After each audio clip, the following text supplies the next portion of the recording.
Hello friends, my name is Radha. Today we shall discuss about a topic, the estimate activity durations. Friend, we have taken this topic from the PMBOK Guide, Project Management Body of Knowledge. This is a process which belongs to the project schedule management, and we shall discuss this in detail. So let us start. First of all, I request to please subscribe to my YouTube channel and click on the bell option as well, so that my new videos can reach to you. So let us start. Estimate activity durations.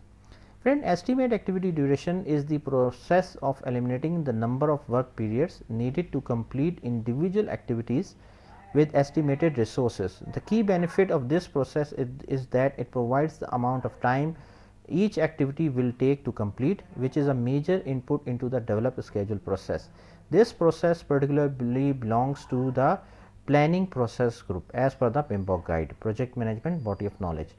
Now, let us quickly discuss the inputs, outputs and tools and technique for estimate activity duration. First, we shall discuss the inputs. First input is the project management plan, which includes the schedule management plan and the scope baseline.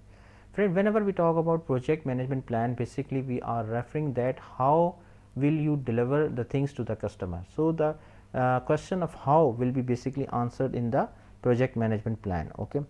Then the next input is the project documents, which includes the activity attributes, activity list, assumption log, lesson learned register, milestone list, project team assignment, resource breakdown structure, resource calendar and resource requirement. Then enterprise environmental factor. Enterprise environmental factor means the overall culture of the organization, like for example, what type of software they are using, what type of project management methodology they are using, what is the overall culture of an organization is basically the enterprise environmental factor. Then organizational process asset, or short form is OPA. Short for OPA means, friend, like the estimates of time estimates, cost estimates, the project schedules which you have made in the previous projects, any particular software. So, basically all these types of documents and things are basically called as OPA. The tools and technique are, which basically includes expert judgment. Expert judgment means that you will ask, you will take input from the domain experts. Then the analogous estimating. Analogous estimating means, friend, basically that you are based on the previous project history, you estimate the things. For example, previously you complete the duration of the project for e-commerce solution was 6 months, and the similar project came in your organization. So, we can say based on our previous experience or historical knowledge, the similar project of e-commerce can be completed within the 6 months. Parametric estimation means parametric estimation, that means the estimation which is based on few parameters. For example, let us suppose the if we are implementing any road, for example. So, 3 kilometer construction work was completed within a week, let us suppose. So, we can say that if 3 kilometer work was completed in a week, so that means 6 kilometer of work will be completed within 2 weeks. So, that is called as the parametric estimation.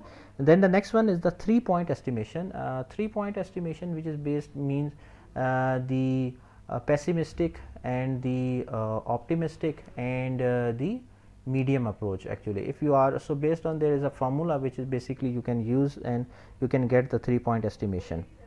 Next one is the bottom up estimation. Bottom up estimation means that you drill down the things at a ground level, at a drill down level, and from bottom up you are summing up the things and till you reach at the summary level. So, you can get the bottom up estimation. Data analysis, decision making and meeting is other tools and techniques as well. The output of the estimate activity duration is the duration estimate, then the basis of estimates, and after that the project documents updates, like which includes the activity attributes, assumption log and the lesson learned register. Lesson learned register means that simply whatever the things goes right or wrong, you mention it in the lesson learned document, and the purpose of making the lesson learned document is that you must want to learn from your mistakes. Whatever the mistakes you have made in the history, in the past, you just want to avoid those mistakes as well. And on oftenly we share the lesson learned document with other people as well, so that it can be helpful for other people as well. So, friend, thanks a lot for watching the video. I hope you like this video. If you like it, please share it with your friends and colleagues, and thanks a lot for watching the video. Thank you, friends.